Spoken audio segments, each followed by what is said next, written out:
David Lynch, the visionary director behind Twin Peaks, Blue Velvet, and Mulholland Drive, died on January 15, 2025, at the age of 78 from cardiac arrest due to chronic obstructive pulmonary disease, COPD. His death marked the end of one of the most enigmatic and influential careers in American cinema, a career of surreal mastery. David Lynch's work redefined the boundaries of storytelling, blending dream logic, horror, and noir into unforgettable cinematic experiences. Eraserhead, 1977, introduced his surrealist style and became a cult classic. The Elephant Man, 1980, earned him an Oscar nomination and mainstream acclaim. Blue Velvet, 1986, and Mulholland Drive, 2001, explored the dark undercurrents of American life, cementing his reputation as a master of psychological tension. Twin Peaks, 1990 to 1991, 2017, revolutionized television with its eerie tone and nonlinear narrative, influencing generations of creators. Final years and cause of death. Lynch had been diagnosed with emphysema in 2020 after a lifetime of smoking. He became increasingly reclusive, rarely leaving his Los Angeles home in his final year. On January 15, 2025, he died of cardiac arrest due to COPD, with dehydration listed as a contributing factor. His family announced his death in a heartfelt Facebook post. "There's a big hole in the world now that he's no longer with us. But, as he would say, keep your eye on the donut and not on the hole." Legacy and cultural impact. Lynch's films challenged viewers to embrace ambiguity, symbolism, and emotional truth over plot. He received an honorary Academy Award in 2019 for his contributions to film. His influence spans directors like Denis Villeneuve, Jordan Peele, and the creators of Stranger Things. Beyond film, Lynch was a painter, musician, and advocate for transcendental meditation, which he credited with sustaining his creativity.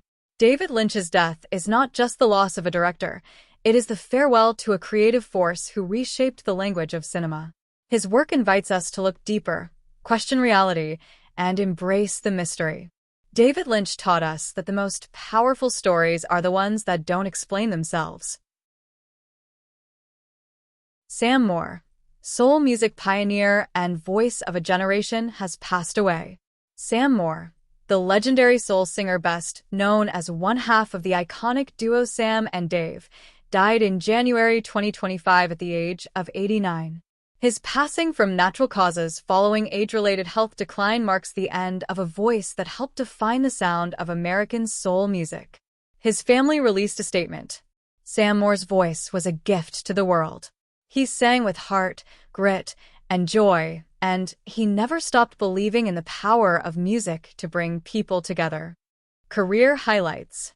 Moore rose to fame in the 1960s as part of Sam and Dave, alongside Dave Prater. Their hits became anthems of the soul era, including Soul Man, 1967, a Grammy Hall of Fame inductee and one of the most enduring soul tracks of all time. Hold On, I'm Comin', 1966, a Stax Records classic that showcased their electrifying vocal chemistry. The duo was inducted into the Rock and Roll Hall of Fame in 1992, and Moore continued performing solo for decades. He collaborated with artists across generations, including Bruce Springsteen, Mariah Carey, and Sting, proving his timeless appeal. Legacy and cultural impact. Moore's voice was known for its raw emotion, gospel-infused power, and unmistakable grit, influencing countless soul and R&B singers. He helped bring Southern soul music to mainstream audiences, bridging racial and cultural divides through sound. His performances were marked by joyful intensity, whether on stage or in studio, and he remained active well into his 80s. Moore was also a vocal advocate for musicians' rights and legacy preservation, often speaking out about the importance of honoring soul pioneers. A life of music and meaning. Offstage, Moore was known for his humility, warmth, and dedication to family and faith. He overcame personal struggles and industry challenges, emerging as a symbol of resilience and artistic integrity. His life reflected a belief that music could heal, unite, and uplift, and he lived that truth every time he sang. Sam Moore's death is not just the loss of a singer, It is the farewell to a soul ambassador whose voice carried the spirit of a generation. His legacy will live on in every note of Soul Man, every echo of Stax Records, and every artist who dares to sing with heart. Sam Moore didn't just sing soul, he was soul. Garth Hudson, the musical architect of the band, has passed away. Garth Hudson, the legendary keyboardist and multi-instrumentalist of the band, died in January 2025 at the age of 87. His passing from natural causes after age-related health decline marks the loss of one of rock music's most innovative and quietly influential figures. His family shared a statement. Garth lived for music. He was a genius who could make any instrument sing, and he gave his heart to every note. Career highlights. Hudson joined the band in the early 1960s, originally known as the Hawks, backing Ronnie Hawkins and later Bob Dylan during his groundbreaking Electric tours. As the group evolved into the band, Hudson became its musical backbone, providing the distinctive organ, piano, and accordion sounds that define their style. His contributions shaped classics such as The Weight, 1968, Up on Cripple Creek, 1969, Chest Fever, 1968, which featured his iconic organ intro. Hudson's versatility extended beyond keyboards. He was a master of saxophone, accordion, and synthesizers, often experimenting with sounds that pushed rock into new territory. He performed in The Last Waltz, 1976, Martin Scorsese's legendary concert film, which immortalized the band's farewell performance. Legacy and cultural impact. Hudson was celebrated as the quiet genius of the band, often staying out of the spotlight but shaping their sound more than anyone else. His fusion of classical training with rock, blues, and folk created a unique sonic palette that influenced generations of musicians. He was inducted into the Rock and Roll Hall of Fame in 1994 with the band. Beyond the band, Hudson collaborated with artists including Bob Dylan, Van Morrison, and Leonard Cohen, leaving his mark across genres. A life of music and mystery. Known for his humility and eccentricity, Hudson often described himself as a student of music rather than a star. He lived a private life, preferring to let his artistry speak for itself. Even in his later years, he continued to record and perform, inspiring younger musicians with his boundless curiosity and creativity. Garth Hudson's death is not just the loss of a musician, it is the farewell to a musical architect whose fingerprints are on some of the most enduring songs in rock history. His legacy reminds us that innovation often comes from those who work quietly, shaping sound from behind the scenes. Garth Hudson proved that true genius doesn't need the spotlight, it lives in the music itself. Peter Yarrow, folk singer and activist, has passed away. Peter Yarrow, the folk singer, songwriter, and activist best known as one-third of the legendary trio Peter, Paul, and Mary, died in January 2025 at the age of 86. His passing from natural causes after age-related health decline marks the end of a voice that helped define the American folk revival of the 1960s. His family shared a statement. Peter believed music could change the world. He sang for peace, justice, and love, and he lived those values every day. Career highlights. Yarrow rose to fame in the early 1960s with Peter, Paul, and Mary, alongside Paul Stuckey and Mary Travers.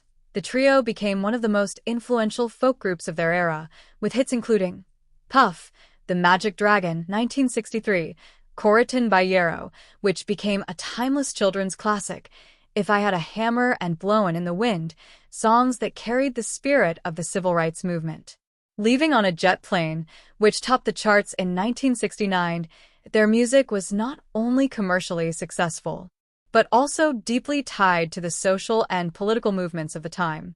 Legacy and cultural impact. Yarrow was celebrated not just as a musician but as an activist, using his platform to advocate for civil rights, peace, and social justice. He performed at the 1963 March on Washington, where Martin Luther King Jr. delivered his I Have a Dream speech. His songwriting and performances emphasized compassion, unity, and the belief that music could be a force for change. Beyond music, Yarrow founded Operation Respect, a nonprofit dedicated to promoting tolerance and preventing bullying among children. A life of music and meaning. Offstage, Yarrow is known for his gentle spirit, humor, and dedication to family and community. He continued performing well into his later years, often appearing at benefit concerts and folk festivals. His life reflected a deep commitment to art as activism, blending melody with message in ways that resonated across generations. Closing reflection. Peter Yarrow's death is not just the loss of a folk singer, it is the farewell to a voice of conscience whose songs carried hope, love, and justice. His legacy will live on in every chorus of Puff, the Magic Dragon, every protest song sung in solidarity, and every child inspired by his message of kindness. Peter Yarrow showed us that music can be more than entertainment, it can be a call to action. Jeff Baena, indie film visionary, has passed away. Jeff Baena, the acclaimed independent film director and screenwriter known for his offbeat comedies and genre-bending storytelling, died in January 2025 at the age of 47. His passing from natural causes following sudden health complications shocked Hollywood and the indie film community, cutting short a career defined by originality and daring creativity. His family shared a statement. Jeff lived for stories that challenged convention. He gave voice to characters on the margins and made audiences laugh, think, and feel in new ways. Career highlights. Baena began his career as a screenwriter, co-writing I Heart Huckabees, 2004, with David O. Russell. He transitioned into directing, quickly establishing himself as a unique voice in independent cinema. His films include Life After Beth, 2014, a dark comedy about love and loss starring Aubrey Plaza, Joshi, 2016. A bittersweet ensemble comedy exploring grief and friendship, The Little Hours, 2017. A medieval comedy starring Alison Brie, Dave Franco, and Aubrey Plaza, praised for its irreverent humor. Spin Me Round, 2022. A satirical romantic comedy set in Italy, blending absurdity with charm. Baena's work often blurred genres, mixing comedy, drama, and surrealism, and he became known for his collaborations with Aubrey Plaza, his longtime partner. Legacy and cultural impact. Baena was celebrated as a risk-taker in storytelling, unafraid to tackle unconventional themes with wit and heart. His films gave space to complex, flawed characters, often exploring the absurdities of modern life. He became a fixture of the Sundance and indie film circuit, inspiring younger filmmakers to embrace originality over formula. His collaborations with actors like Plaza, Brie, and Franco created a distinctive ensemble style that resonated with audiences seeking fresh voices. A life of creativity and connection. Off-screen, Baena was known for his warmth, humor, and collaborative spirit, often described as a director who empowered actors to experiment. He lived a private life, preferring to let his films speak for him, but was deeply respected in Hollywood circles. His sudden death at 47 leaves behind unfinished projects and a sense of loss for what more he could have contributed to cinema. Closing reflection. Jeff Baena's death is not just the loss of a director, it is the farewell to a storyteller who dared to be different. His films will continue to inspire audiences who crave originality, reminding us that cinema thrives when it embraces the unexpected. Jeff Baena proved that the strangest stories can reveal the deepest truths.